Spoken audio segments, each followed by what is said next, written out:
tuning in to the Scaling Therapy Practice. This is the show where we help therapists grow without the grind and take small steps towards big growth.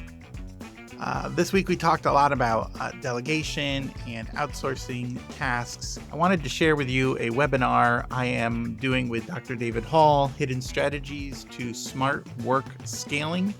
The subtitle is 3 Insider Tips to Therapist Growth with Virtual Support. In this webinar, we're going to be giving some tips on working with virtual assistants, working with automations, and also working with AI for doing things like administrative tasks, marketing, and content creation. And I want to help you take advantage of the tools that can be available to you right now to grow and scale your practice. So go to the show notes on coursecreationstudio.com and click the link to sign up for the webinar. This webinar is going to be held on June 6th, and I hope to see you there. Hello, and welcome to the Scaling Therapy Practice. This is James Marland with Dr. David Hall. Hello, David. Hi, James. This week, we're going to be talking about scaling as a solo practice. It's very exciting to talk about. But first, we're going to get into our tool, tech, or tip of the week. David, what tip do you got for us? A podcast episode I want to share that I was James and I were talking offline. I shared it with him at the end of last week, and it's a podcast that I've talked about before on this show. I'll probably continue to talk about it because it's one of my favorite podcasts, but it's called The Online Course Show with Jacques Hopkins. It used to be called The Online Course Guy, and he rebranded it at some point. But it is episode 194, and it comes out at the end of January of 2023. But it's titled, If I Were Starting an Online Course Business in 2023, Here's Exactly What I Would Do. And it's one of his shorter episodes. I think it's right at like 30 minutes or something like that, or close to it, 34 minutes. And because he usually runs about an hour to hour and a half. And, part of his story is he started his podcast in, I think it was like 2017, talking about his process of doing online courses. He has a piano course called Piano in 21 Days, and that's how he makes his living. And it's just been one of my favorite podcasts as somebody who creates a lot of online content and sells online courses, even though I'm in a very different niche than he is. I've gotten so many great ideas, and I kind of really like these kind of back to basics sorts of things. And it's really kind of this quick overview because he started his online course, I think in like 2013, and has done several updates as different technologies have become available. And that's the neat thing. Even since I've been doing things, I started really putting things online in 2019, and the tools and platforms and things that are available and how I understand how to use them has changed so drastically. And so if I was starting what I was doing over again, I would have some different angles I would approach it. Anyway, I just thought it was really for anyone with any interest in exploring online commerce, and whether you have an online course or a membership or digital product or whatever it is, it's and podcasts are great because it's a free resource to be able to get some other perspective. So yeah, was enjoying that this last week, and so wanted to share that. So again, Online Course Show with Jacques Hopkins, episode 194. If I was starting an online course business in 2023, what would I do? Awesome. I'll put that in the show notes. I listen to that show almost every week too. So it's a really good information. Inspiring too. So my tip of the week is a little low tech, I guess, but I'm going to suggest putting things in your calendar. At the end of January, I was getting a little frustrated with like all the things I wanted to do for the year and my goals. And so I just simply took out a piece of paper and wrote down, okay, what courses do I want to launch in the month? What are my projects for the month? What are my responsibilities? And put them in a calendar for the month. And I also have the list on the month. So when people ask me, what do you want to do for this month? Or what can we launch? Or what projects do you want to work on? I can kind of feel out my schedule in a big overview Mhm. area, and I can say yes or no based on Mhm. data rather than, oh, I think I have time. Mhm. So yeah, my tip is a little low tech, but your calendar is very useful.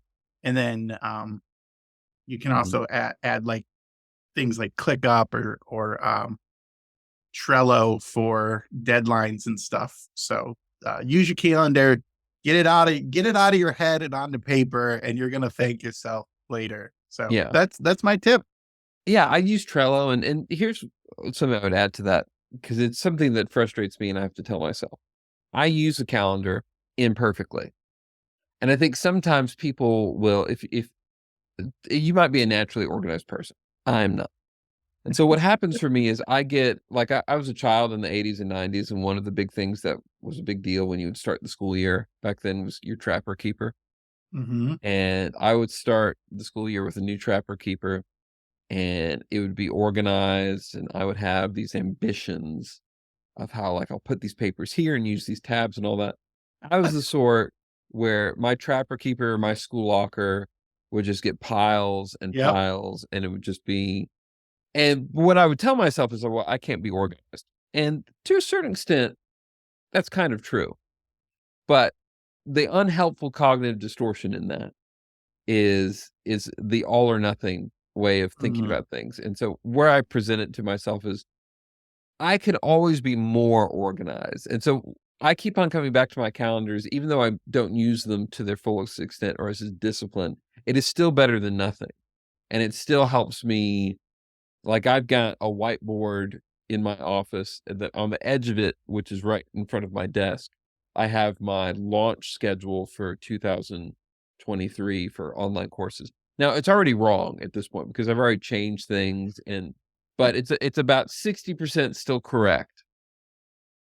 And looking at it is still helpful because, okay, like, this is at least reminds me that like I'm working on some time frame. And so, yeah, do not let the perfect be the enemy of the good or the improved. So I would concur about the calendar. One of the quote, I think it was a military person, said planning is essential, plans are useless, or something like that. Like the planning is essential, but when it gets down to it, sometimes your own plans are useless. So Sure, but it doesn't mean the planning's not that is important. correct. So The planning is very useful. All right. So great. Those are the tips of the week. If you found anything useful or if you have a tip of the week, just send me an email, james@coursecreationstudio.com. Maybe we'll mhm, read some listener tips. I'd love to add some of that in. mhm. All right. So, David, we're talking about growing or scaling as a solo practice.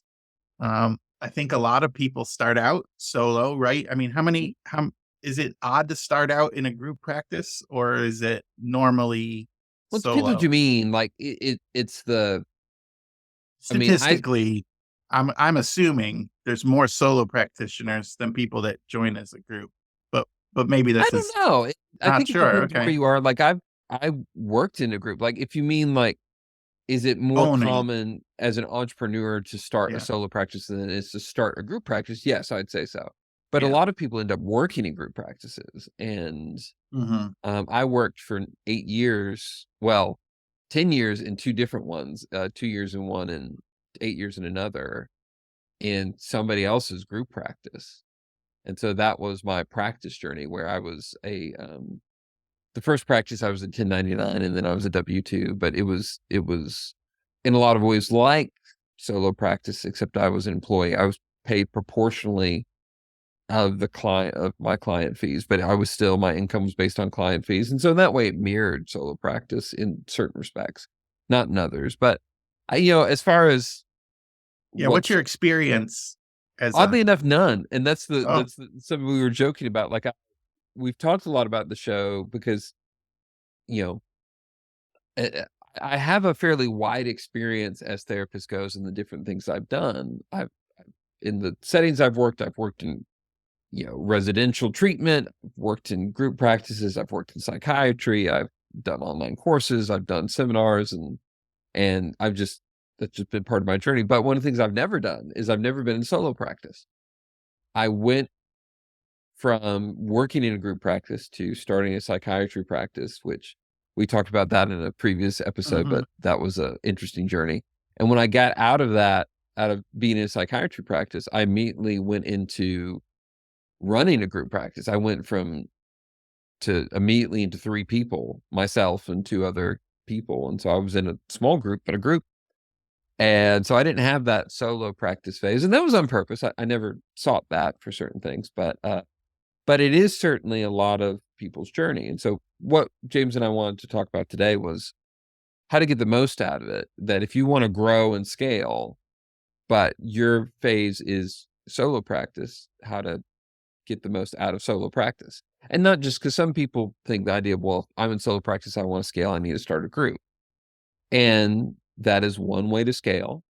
But we're not going to talk about that today. We're going to talk about how to get the most growth and scaling out of solo practice. Great. So, some people, their dream job is the solo practice, right? They work for themselves. They see who they want to see. They're their own managers. But besides some of those things, like why would somebody want to be in a solo practice? Like you're thinking, oh, if I'm going to grow, I got to hire employees and buy buildings and do all this stuff. But why would somebody want to be a solo practitioner? Depending on what you're moving from, it can mean different things. So let's say you're employed or contracted under somebody else in a group practice, or let's say you work in community mental health. For that person, solo practice means a typically greater return of income for your therapy time. If you're working, this was my journey in working for a group practice I kept a portion of my client fees and the practice kept a portion of my client fees. And if I was in solo practice, I would, in theory, keep a higher portion. Now, here's why I say in theory. People can get pretty starry-eyed about when they look at their income numbers of what they think they can make in solo practice. Versus working in an agency. Yes. Right? Yes. But there are factors that I think sometimes are easy to diminish, like what does running a practice cost? Yeah. There's intake flow. That was a big thing that kept me in group practice for a lot of years. Was I worked for a pretty established group practice, and there was a lot of intakes that came into that. And I could not have seen if I was in solo practice, I could have kept more of my client fees, but that's only helpful if you have the clients, right? But to the point of why you can keep, depending on how you're managing your overhead, you can keep a higher proportion of client fees versus sharing it with some other entity. And if you have a good referral network, then, that solves one problem of things. But for a lot of people, it usually represents, if they're going definitely from agency work, like if you're doing community mental health, but other things as well, it usually represents an income increase. That's one reason people would want to do it. There's oftentimes a greater sense of autonomy. Of being able to make decisions as a in that sense, a small business owner. You can make all different sorts of decisions. I think one of the big things for me when I left group practice was I worked for a group practice owner who's a psychologist, and he didn't like it when I wore jeans to work. And so I was encouraged to, and he wanted the men to wear slacks or khakis. And I'm a pretty casual person. I struggle in my own group practice sometimes to keep my own standard. But I felt there was a generational gap too of what casual / professional look like, and depending on where you are in the world, there are different standards. I think of someone I knew who was a solo practice person in Charleston, South Carolina, and he wore a suit every day. And that was just the culture that he was in of what was expected. I can get away with a bit more. So anyway, just when I was my own boss, I get to decide, well, this is what I'm going to wear. And I think of a friend of mine, she started her solo practice in recent years, leaving group practice. And, she loved just having decisions on the decor of her space that she had more freedom on. She set up a home office where she set up a suite attached to her house. And so she would talk about, like, my commute got a lot better. Uh, she got to, and so, I think there's autonomy. I think there's income increase potential. Um, and some people just enjoy also the simplicity of kind of greater solitude in their work. I think of a Yeah. conversation I had with one person of that they were tired of company birthday parties. They were tired of, and I like that sort of thing, but I realize for certain people it's like, I don't want to do another event, another team building sort of thing. Just leave me alone, let me do my work. And Mm-hmm. so I think the autonomy, the simplicity, and the income are typically the big things that drive people.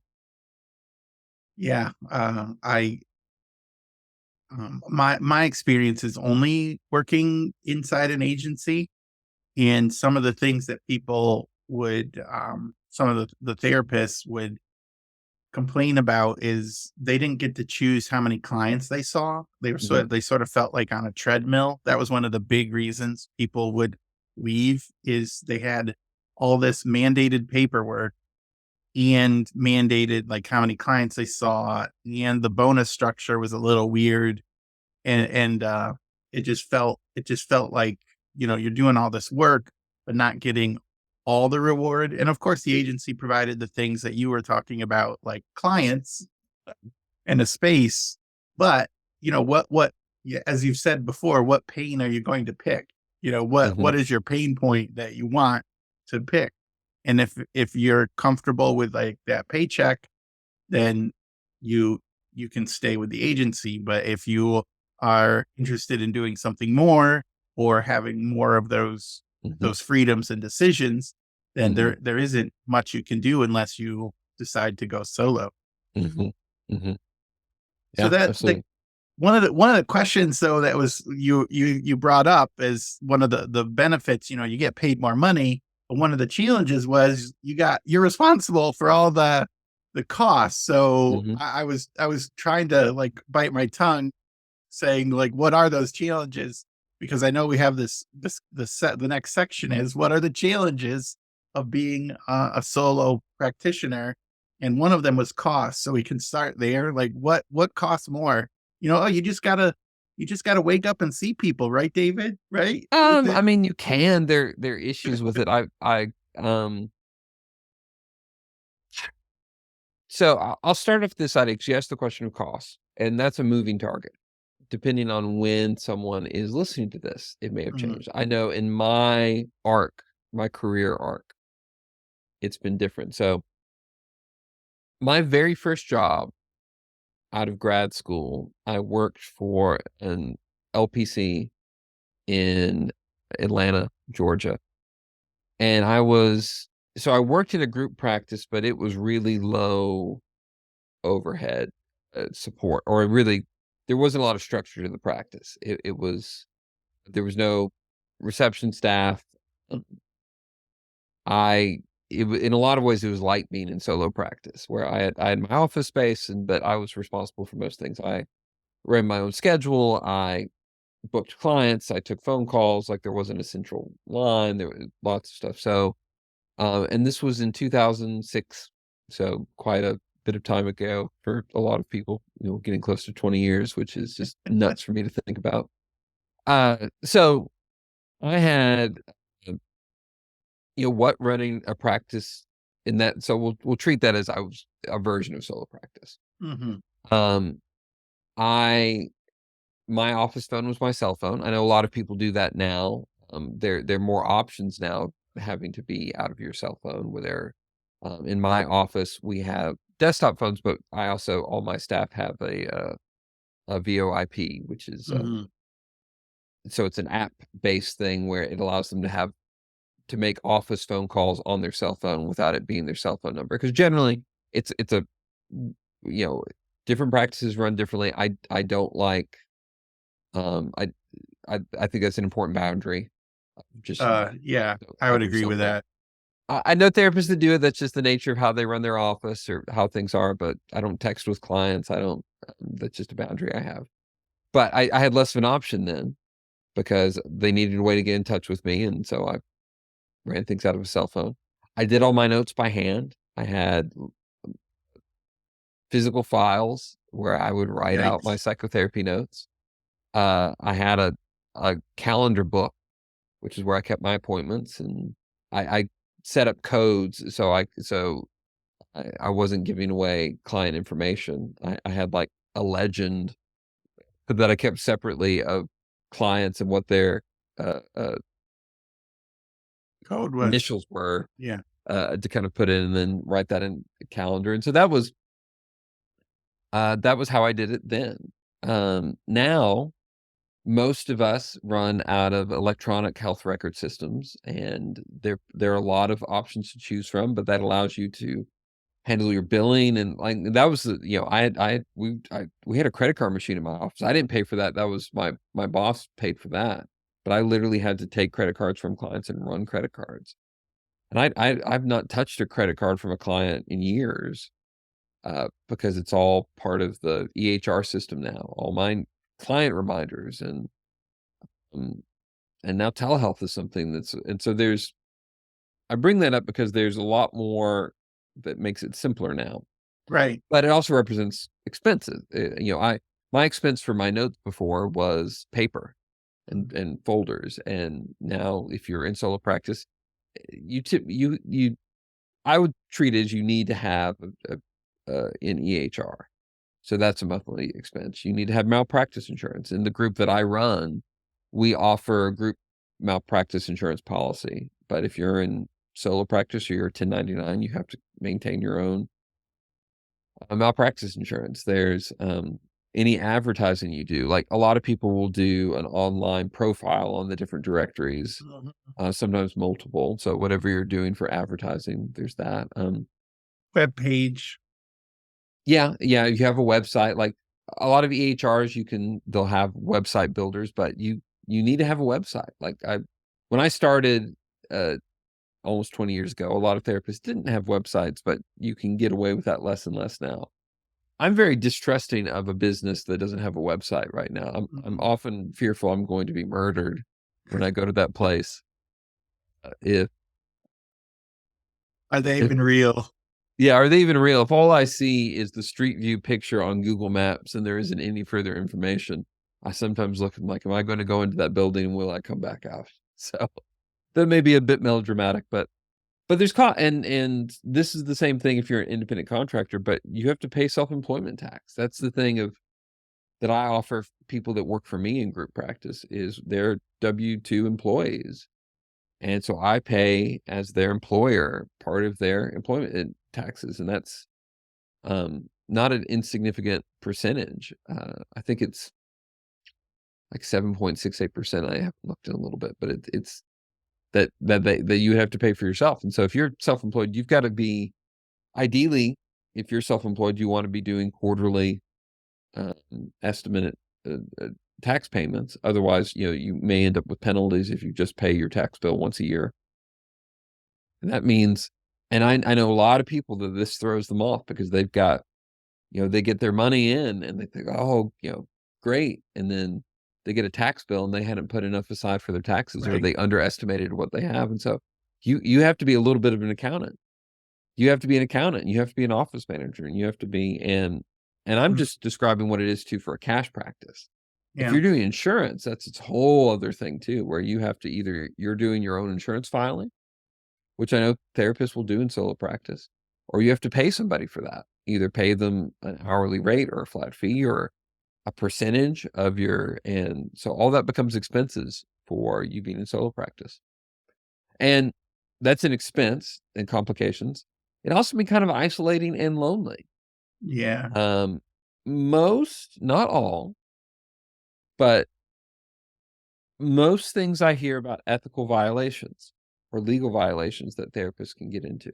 This isn't an absolute, but I'm odd like this where I will read the disciplinary reports for my state licensure boards.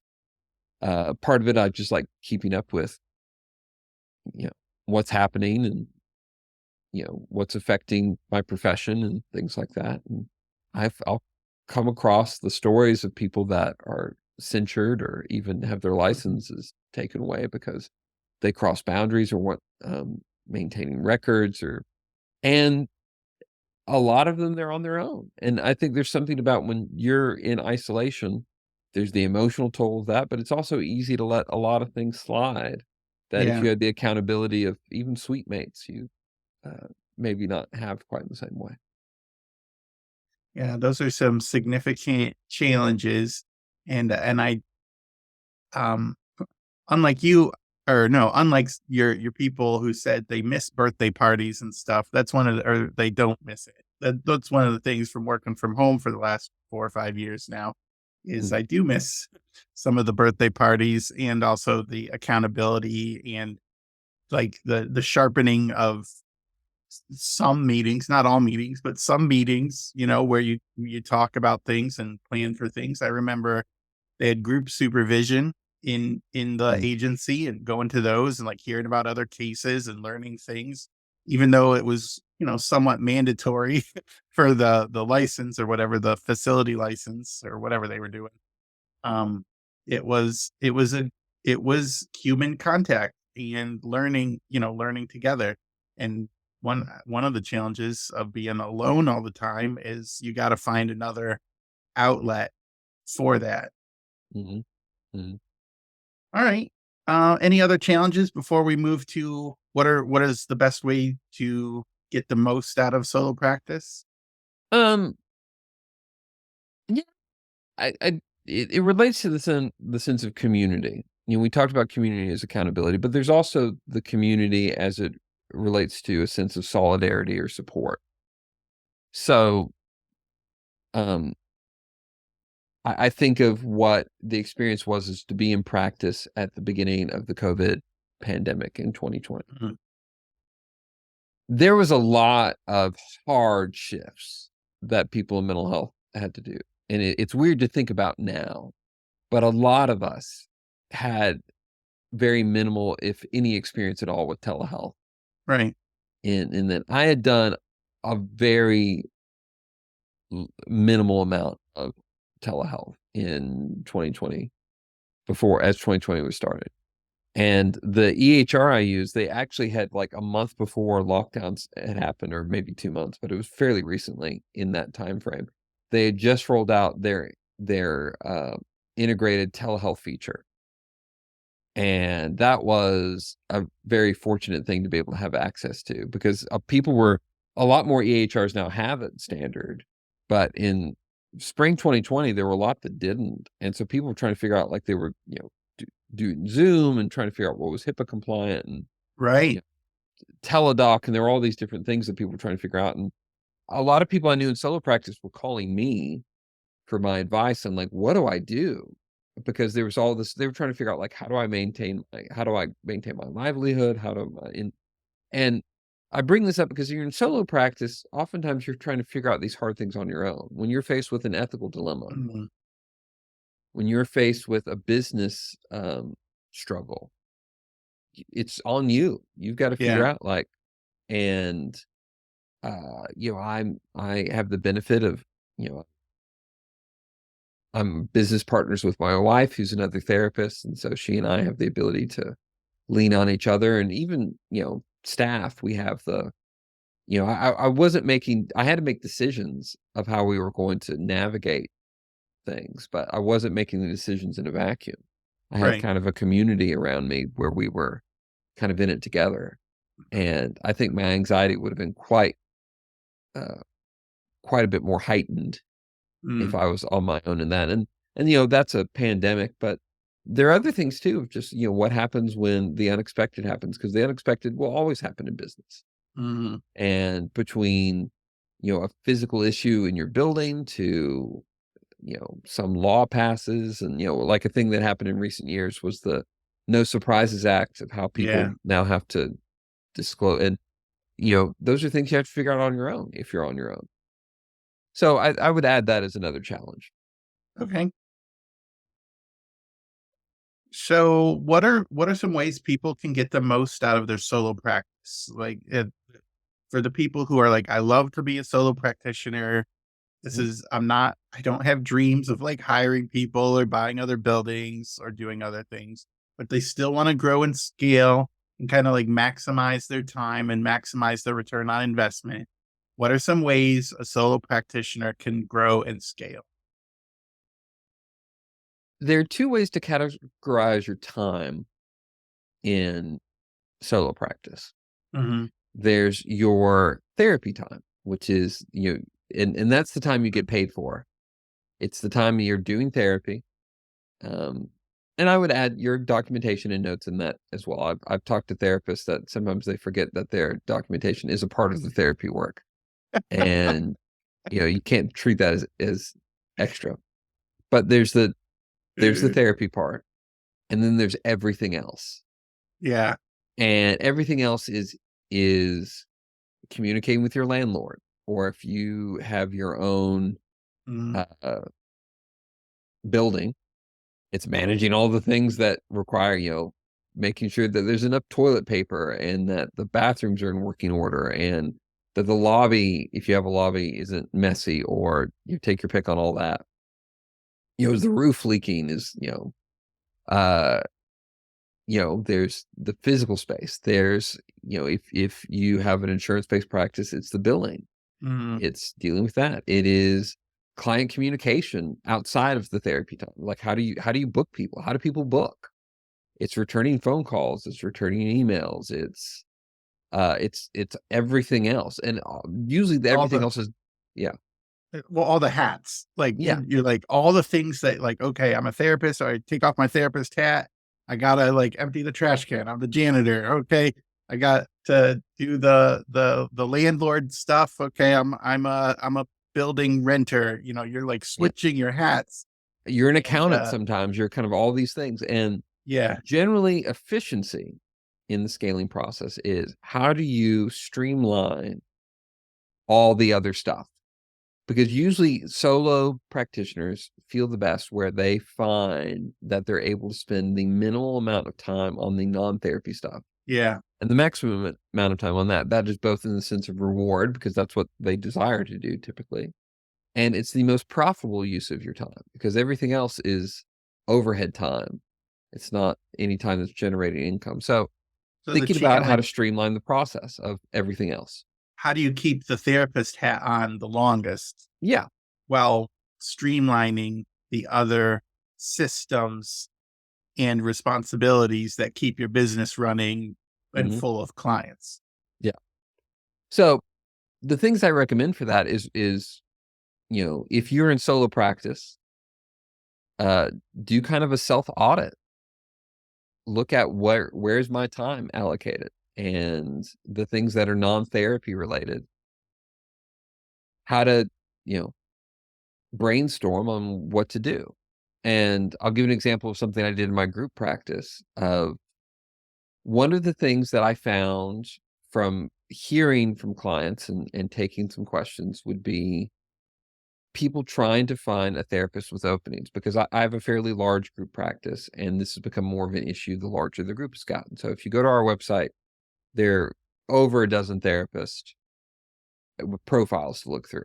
Well, people would look through therapist profiles and choosing a therapist, and because we have an online booking system where people can request a therapy appointment online, but they would go through and they would pick out a therapist. Oh, I really like this person, and they go to book and then realize this person isn't taking new clients. And it wasn't until they went to book and then I have to go back. And so they do that a few times. And that became an issue the larger the practice got, because there were more therapists for them to go through. And just the fuller more therapists became. So I became aware of this as a problem.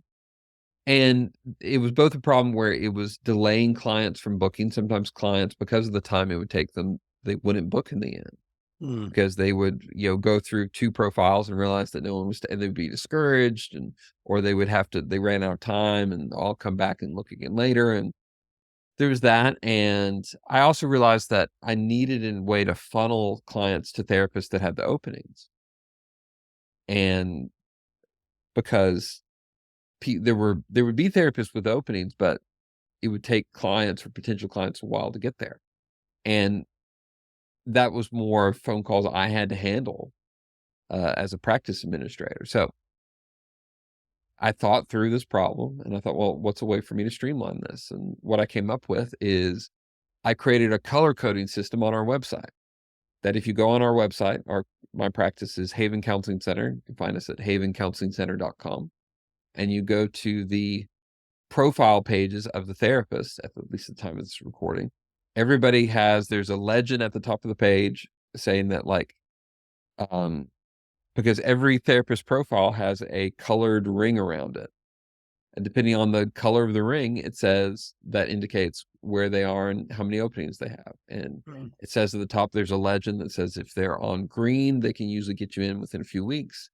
If it's a yellow ring, they can, they have more limited openings for maybe certain client groups that they're not taking any more of certain things, but are of other, and there's a intake form for that. Or if they're red, not taking new clients. Is this something you have to update manually? I do, but I use Wix as my website manager, and that's pretty easy to update. And therapists just communicate that to me in the practice where they say, hey, I need to go to red. And it's not very time consuming. I can usually, make the updates within a minute or two, but it streamlines the process of people booking because they can go through, clients can look on the profile page, on the master profile pages and see okay, who's taking new clients or not. And so and I found that increased booking flow. People could book more easily online. And it decreased my time as a practice manager having to answer potential client questions. So people do this in different ways. They'll refine their FAQ on their website, or they'll do updates on their website copy, how they write about things. Of if you find that you get a lot of questions on, do you take my insurance? You may need to highlight more in where clients are finding you and information about your insurance policies or what you take or what you don't. That takes me back to what you were saying in the beginning about knowing where your time goes. Mm-hmm. Like do a time audit, and there are plenty of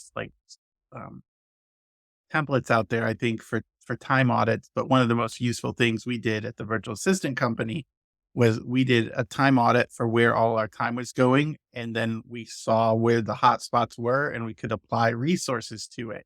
So for the therapist to do the same thing, if you're spending, 5 hours a week on insurance or 5 hours a week on scheduling or whatever it is, could you get a return on investment by hiring a virtual assistant and seeing 3 more clients?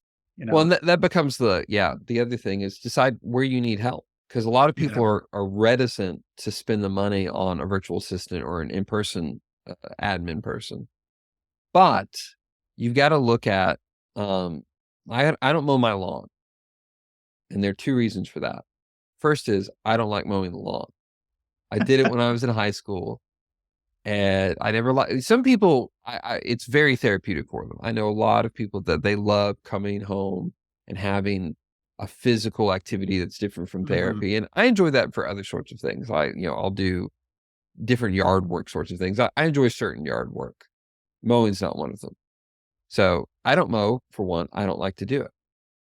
The second is, it is much more efficient for me to pay somebody to do it. And, because I look at the time it would take me to mow the lawn, if I did a therapy session, what's my return?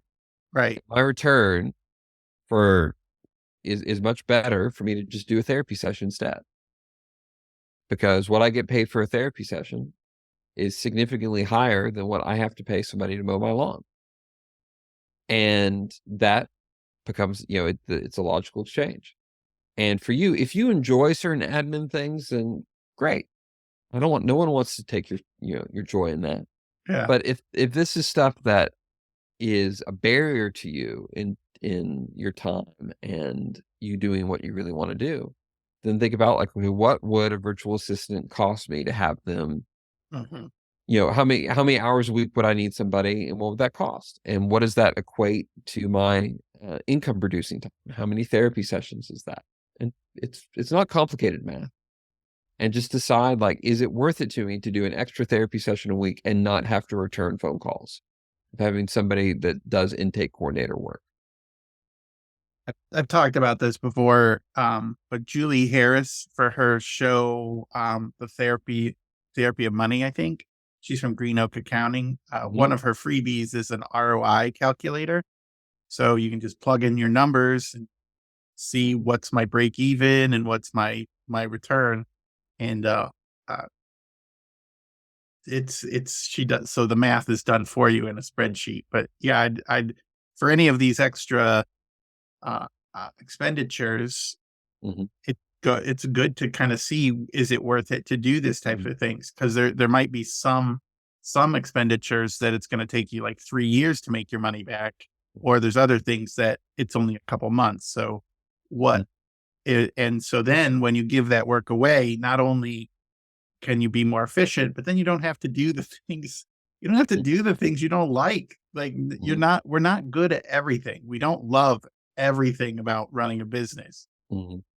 So find the things you like and maximize that. And that's where you make a lot of your that's where you get your joy first, but it's also where you make your most money.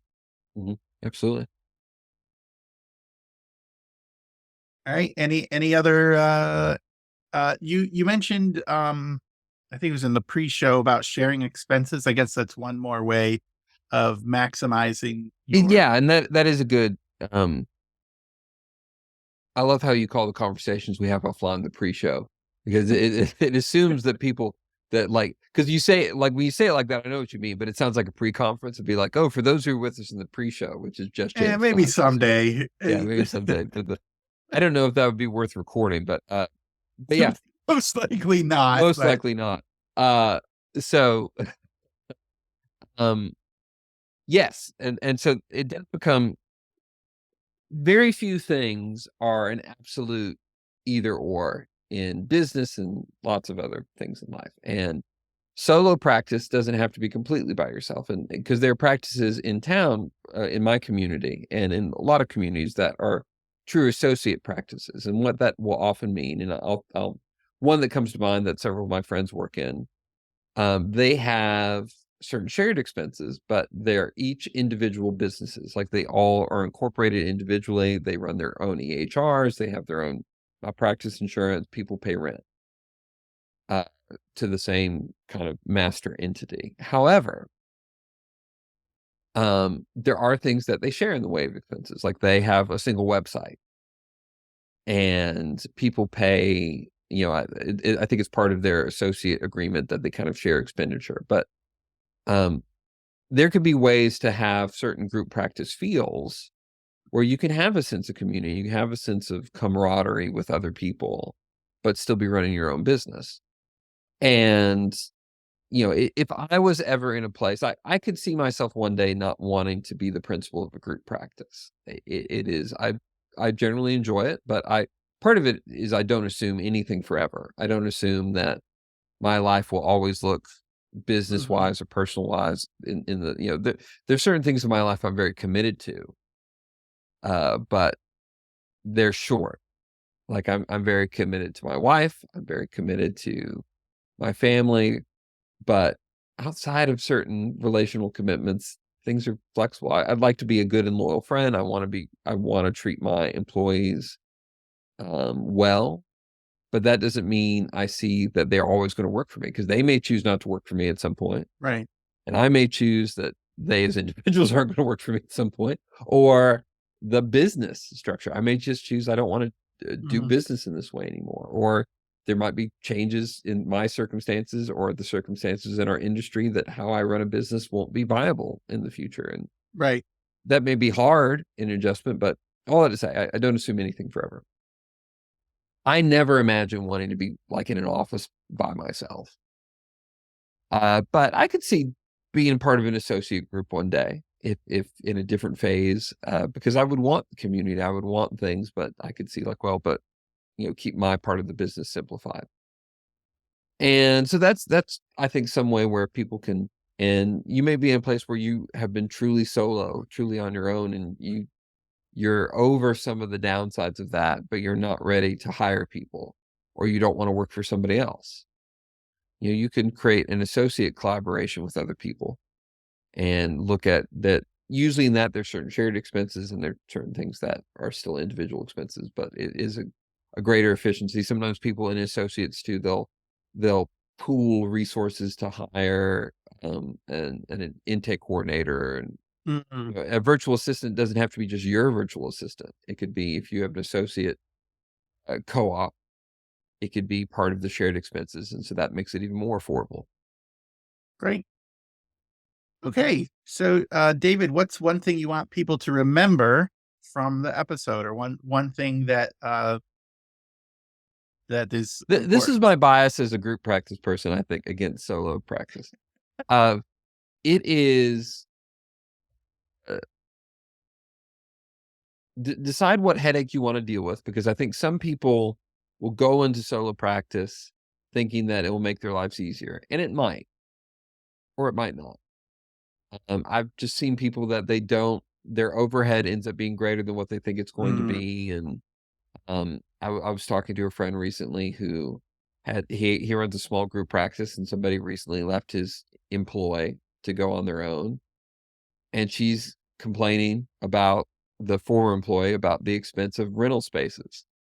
And because I think they had this idea of like, oh, I'll be able to make all of this much more money. It's like, well, they're realizing that rent is going to cost them far more than they anticipated, and I think is now having some regrets on their decisions. So eh, know your numbers. Know, like, is it really going to be worth your time?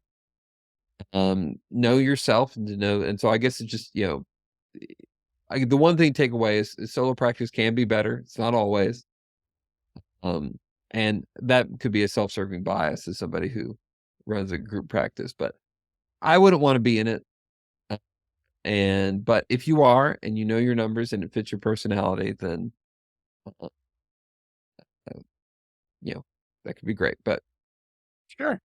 So yeah, I was gonna have my tip was gonna be something like that, because from being on the other side of running a business and having all those extra expenses, it was a struggle. It was more of a struggle than just like, oh, we're gonna deliver this service and it's, all this money is gonna come in. But then there were taxes, and then there's mhm, insurance. I don't know, all these expenses there, which left a smaller pot. So know your numbers. But that was not my tip was gonna be know your time. Know your mhm, time, because doing those time audits, they're nobody likes to do them. Okay, we'll get that out of the way. Nobody likes to write down exactly what they're doing, when they're doing, and how long it took them. But it is so eye opening when you put all the data together and you're like, I spent 20% of my time doing this task that doesn't, like email or something, like something that is not producing the bottom line. It's not delivering on our promise. It's not helping our staff. It's something that is just, it needs to get done, but it's a time waster. It's eye opening. And we were doing time audits quarterly, mhm, in the company, just to see where our time was going and how to be efficient. And it opened our eyes to like, hey, people get stuck on this process. So what if we did a training on that process, or added some support, and now all of a sudden mhm, the bump in the road goes away and they use their time more efficiently. And as a solo practitioner, you know, a time audit is going to help you figure out where it's going. Do you like doing it? Is it a strength for you? If not, can you delegate it or minimize it? I highly recommend doing a time audit. It's very eye opening. So that's my tip of the week, yeah, or my one thing. yeah. Right. Well, yeah. Who's going to end? Go ahead. I'll You end end the it, work. David. This good conversation. Happy for it. I hope this was helpful for whoever's listening to this. I have been Dr. David Hall, and this has been James Marland with the Scaling Therapy Practice podcast. And we'll see you all next time.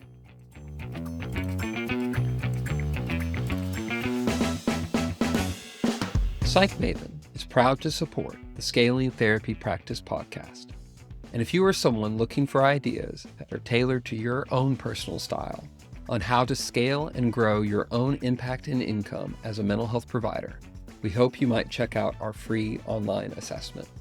If you go to stp.psychmaven.com, you can take our free personal inventory and find out what your builder type is as a helping professional. This assessment is quick and fun, and it comes with tons of customized resources with your results, so you can discover the best ways to scale that match your own personality. Find the assessment at stp.psychmaven.com. That is stp.psychmaven.com. Have fun with it. Thank you for listening to the Scaling Therapy Practice. I hope you enjoyed the show. I want to remind you that the content shared today is for general information and entertainment purposes only. Opinions given should not be considered as legal or tax advice.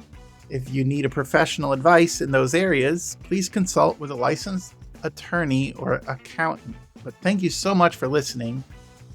The Scaling Therapy Practice is part of the SciCraft Network.